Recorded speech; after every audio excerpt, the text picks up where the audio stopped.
Fade, well, there's no ego stroking here. I'm not trying to stroke your ego, but you Yeah. definitely have a gift. I mean, it was almost eerie. I mean, for you to read both me and Abraham before the last meeting, to the level that you did was just extremely profound for me. I could not tell you how I much feel that left out impacted my now. life.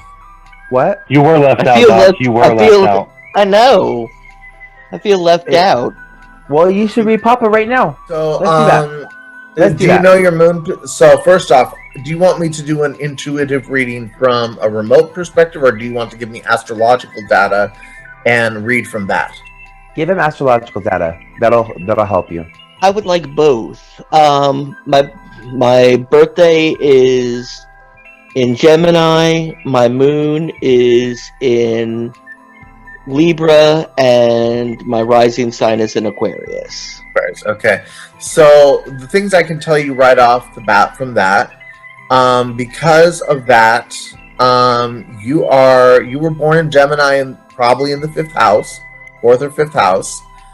It depends on what degree of Aquarius you were rising. However, with your moon in Libra, the very beginning of your life, you might have been almost on a journey of some sort. Like, you might have been. Libra in the ninth house is the ambassadorial position. It's a position where you are literally traveling for a vision, a goal, a dream, a political dream almost. And you must have been born to a situation where people were taking you on a journey, a long, beautiful, romantic, but maybe not entirely realistic journey.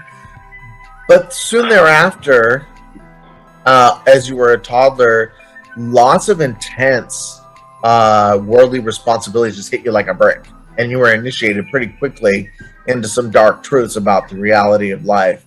As you got older, you started learning to you started getting pretty mouthy. When you were about 5 or 6, you started getting more adventurous. You took a lot of risks. That was kind of your real childhood moment of heyday of like, let's just go out and be spontaneous.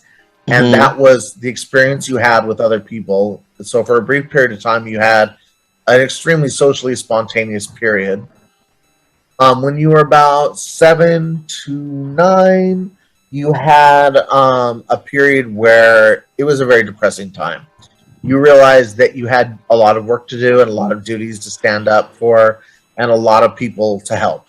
And you didn't really get much wiggle room. You were kind of a slave to your spiritual duties. There was a lot of learning and training going on in the spiritual and religious context, and it wasn't very fun, but you got a lot of discipline out of it very quickly. As you approached your teen years, that's when things got really hard. You experienced a schism in your life, a very dramatic, shocking confusion in your life. Something happened. It hit you and jarred you. And that's what initiated you into the whole idea of being a healer and a folk healer, is because you were scattered in a way that you had not normally been scattered before. But after that, you regained your bearings and you adapted in a creative way. So as an older teenager, you were probably adapting through really creative. You were an artist. You were experiencing life as chaos and free creativity. And that's what you saw as your answer to what you had just been through. As you became a young adult, you would then have progressed into Aries' third house. So for that period of time, you started developing your own views very independently. You started becoming an independent philosopher. You set off on your own direction. You carved out your own beliefs in defiance of everybody. When you were about 20 to 22, 19 to 22-ish, during that time period, you suddenly were that radical college thinker, that just said, I'm doing it my way, and I'm going to express a different view, regardless of what people think. And that's when you really carved out your philosophy. You found your home soon thereafter amidst very grounded, solid, salt of the earth people. You realized you were an earth spirit and a child of the earth and a child of the old ways. That was when you were in your early to mid 20s. You found your place in life, and you then started having a lot more adventures. You started finding an identity. You had your solar conjunction, solar natal conjunction. So that was your early to late 20s were a pretty good time. I'm hoping I'm correct in that. That was a really that was a time when you really had discovered yourself and you were just going every which way, finding all sorts of things out about that you hadn't normally been had access to. Am I on point at all? Yes, yeah, you are. I bet. He's on Yeah. point every single time. Yeah. Every time. So after that, you would have gone into your Cancer sixth house, which means that probably when you're about 29 to 30, between 28 and 30, you decided that you had family obligations that you had to fulfill. Yes, a group of people or a group of loyalties that you had to maybe make some exceptions for, maybe settle down a little bit more and make some culture of your own to be your own path. After that, in your 30s, you found love somewhere. I don't know who it was with, but it was with somebody that you were very starstruck with and very proud of. Somebody that was probably pretty almost famous in the circle that they were in, or at least seemed that way to you because you just thought they were, you know, the grandest experience that life could offer. You cared for them and took care of issues with them for most into your mid 30s. You took care of everybody for them because you believed in that bond and the bonds you formed with that person and the people around them. So you spent your mid 30s in service to love and to the people that you had pledged yourself to.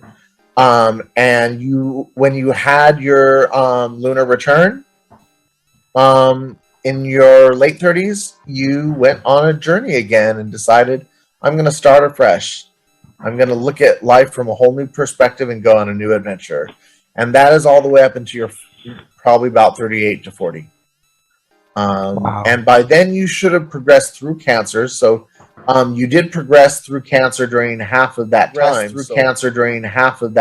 So there was a significant period in your life where you were the family guy. You were the rock that everybody was coming to you for support and empathy and advice and everything. Which is very hard. It is hard. You were being pulled in a lot of different directions. It is hard to be the rock of a situation. Yeah. And I think that's one of the things, at least my generation, was given the idea of you need to be the rock. When everything is falling, when you are going through the tower and everything is falling, that you have to stand in the middle and make sure that nothing crashes on anybody. So I do have good news now. You are currently the magnanimous lover personality. That is the phase of life you are in. You are in Leo's 7th house, which means you are forming excellent and spectacular relationships. You are going all out to really connect with people on a genuine level. That's what you're all about. It's your character class right now, is the captain of love and compassion and caring of the alliance of caring and meaningful people and kind of the relationship guy almost. And I'm not really sure where your moon is right now. It's probably back towards the other side of the chart. I would say probably in the 2nd house because you've probably already gone through a brief period of hardship just prior to this. Mm-hmm. Where you were remembering your the traumas of your childhood and experiencing that whole drama all over again. That is very accurate right now. And you are now in your 2nd house saying, I need to make pay dirt, I need to be creative and be innovative and make a living for myself before time runs out. Correct.